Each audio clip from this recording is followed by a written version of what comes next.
Do 10-year-olds learn to type as well as, say, 16-year-olds or adults? Definitely. What were your feelings? Have you ever taught students this young before? What were your feelings when you first came in class?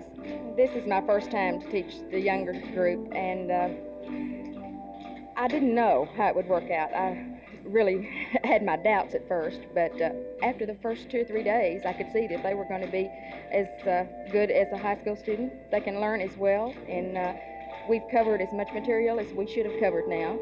What about their size? Are there some students that are just too small because of the size of their hands or whatever, just to work the typewriter properly? I don't think they have a problem with their hands being too small. They can work the typewriter properly. Some of the fifth graders can't touch the floor.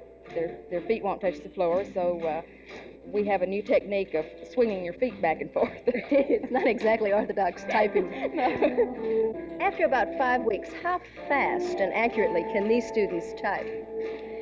They're doing an average speed right now of about 25 words per minute. And how does that stack up to the average adult in a course like this? Just fine. They would not be doing any more if they were taking it in a long-term session in school or if they were in high school. They've covered as much as they should have and are typing as fast as they should be typing at this point.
Well, I strongly support the president's position on the ABM. I'm confident that all the people in Dallas support it. The problem is that the letters you get are from those that oppose it.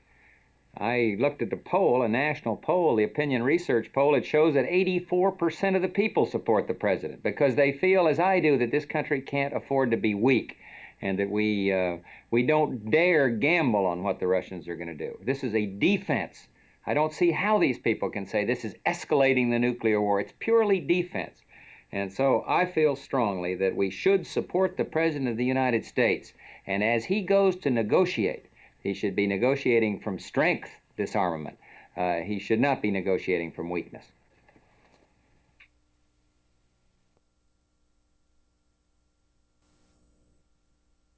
Building a freeway from Stemmons Expressway, just north of the downtown area, to North Central Expressway doesn't really seem like that big of a job. In fact, it has been one of the biggest freeway jobs ever in the history of Dallas. It has been that because Woodall-Rogers Freeway has been the most problem-plagued freeway, probably in the history of the city. And now city officials are saying that it may be as long as 3 years more before Woodall-Rogers is open for use. That's the word from Dallas officials now that the major portion of the North Central Expressway connecting the freeway has been completed.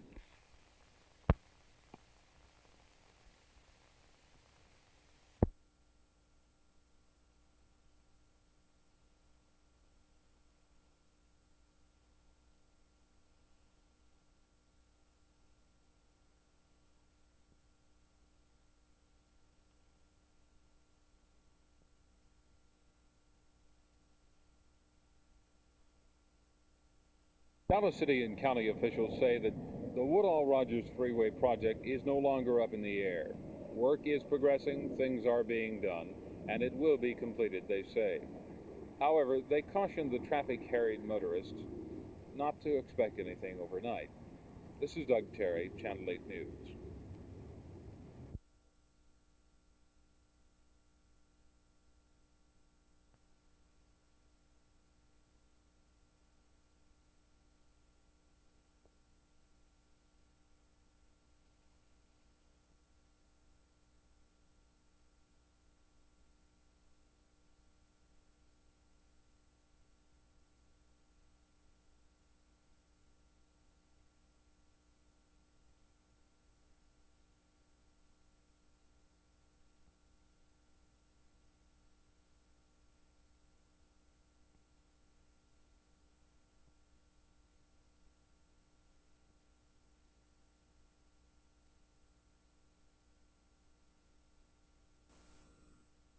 By unanimous vote, the Tarrant County Commissioners Court this morning endorsed Amendment Number 5 to be voted on by the people of Texas on August 5th and urged the people of this county and of the state to do likewise. The amendment, which received overwhelming support from the Texas legislature when it, as a concurrent resolution passed last May, will raise the ceiling on old age assistance, on aid to the needy blind, and dependent children from $60 to $80 million annually. The benefactors of this increase are in down-and-out circumstances, and the passage of the amendment is the right and the humanitarian thing to do. In this day and time, inflation and high rents, in many cases, have hurt the aged, the blind. And of course, I'm concerned about welfare for aid to dependent, neglected children. Whether we like it or not, we have them, many thousands of them.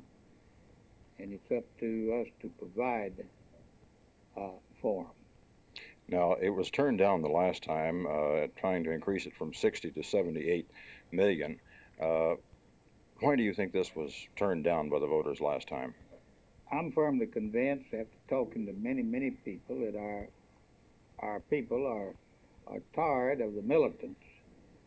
So many of them with own welfare, traveling about the country in good automobiles and creating a chaotic condition that is concerned and just voted against it without thinking what it would do to the aged, the blind, the crippled, and the children.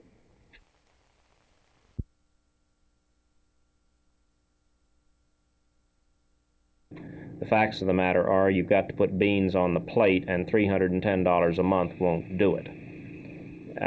Second, the rural control of the legislature was restored with great vigor in this last session of the legislature. I thought we were on the road toward having a legislature which was responsive to urban problems. And under Lieutenant Governor Barnes' leadership, we had been headed in that direction. I don't think it's necessarily Speaker Mutcher's fault, but the facts of the matter are that the House of Representatives is firmly in rural control. And I think that on that basis, the legislature is the biggest time-wasting machine that I've ever seen in my life.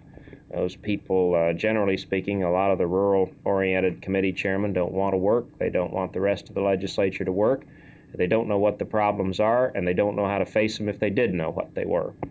I think you indicated that you might be available for future public office. Does this mean, this resignation from the legislature, does this mean that you are going to run for the mayor of the city of Dallas, for instance? I've given that very serious thought, Teal, and you're very nice to ask. I have come very close to making a decision in that regard. The present decision is that that will have to wait. I'm going to devote myself to my business and to family for the next few years, and I can think of no higher or better place to serve than as mayor of Dallas. If I ever go back to political life, that will be what it'll be for, and not to the House of Representatives. Do you blame some of this on the leadership of the legislature, for instance, from the governor? Well, I think there's no question that Governor Smith's leadership has been demoralizing to me. Now, he probably feels the same way about me, that my presence around there is not in his best interests either. But frankly, I think he is a man of rural Texas who means well, who has nothing but the best of intentions for the state of Texas, but who frankly does not begin to understand what is going on in this state at the present time. He made the remark a while ago in Washington that some people like to live in slums. I just don't know how an industrial state got a governor with that kind of attitude, but I can't see myself going on in this environment till not at $310 a month as well.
It has been 15 years since the Supreme Court decision.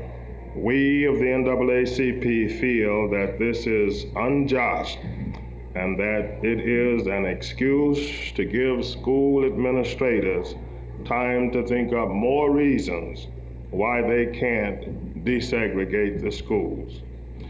The NAACP also feels that the Nixon administration is playing to the South in an effort to soft pedal the problems of this part of the nation.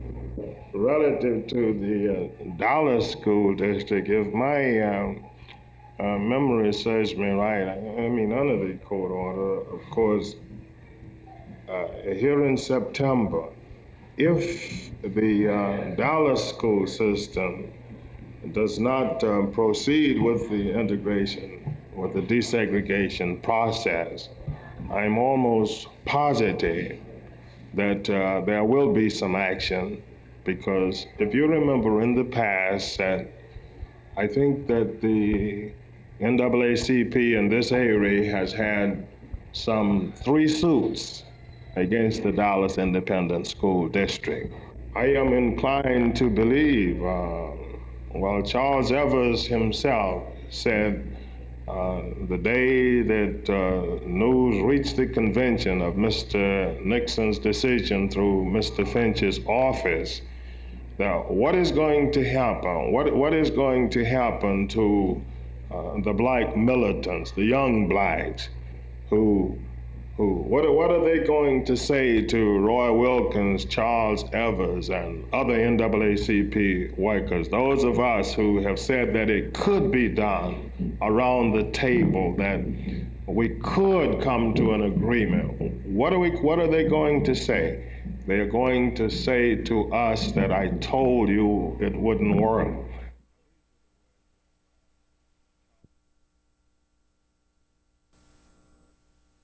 I feel that, one, everybody ought to pay a little bit for the upkeep of our government. I'm not saying now somebody below the poverty level, this would be just inefficient to try to collect taxes there, even as much as I'd like to have them have a stake in the system, you see. But it's inefficient for that to happen. But I do feel, when I sit down and write out my tax form on April 15th, and I'm sure you do, I get troubled to think there's some people that pay no tax at all because of some use of the tax law, legitimate use of the tax law. I think everybody ought to have a stake in supporting this government, and I get offended when some pay no tax year in and year out. So the concept of a minimum tax makes a good deal of sense to me, and I think it does to the American people.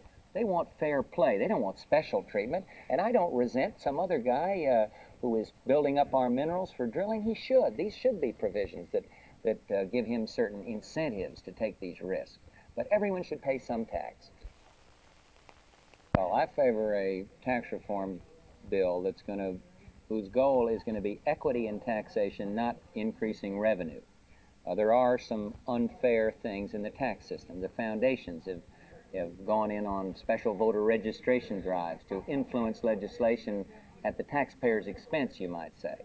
Some of the grants to the Kennedy staff, whether you agree with the Kennedys or not, isn't the point. The point is, should the taxpayers be paying that part of it? There's provisions in the whole question we saw some of it in this poor people, the relief for poor people that go under the heading of tax reform. There are certain key provisions that I can support. One of them is I think everybody ought to pay some tax. But the thing that worries me is the climate in which this reform is being debated is so emotional that there's a danger that the bill will do injustice to certain absolutely essential incentive provision in the tax law.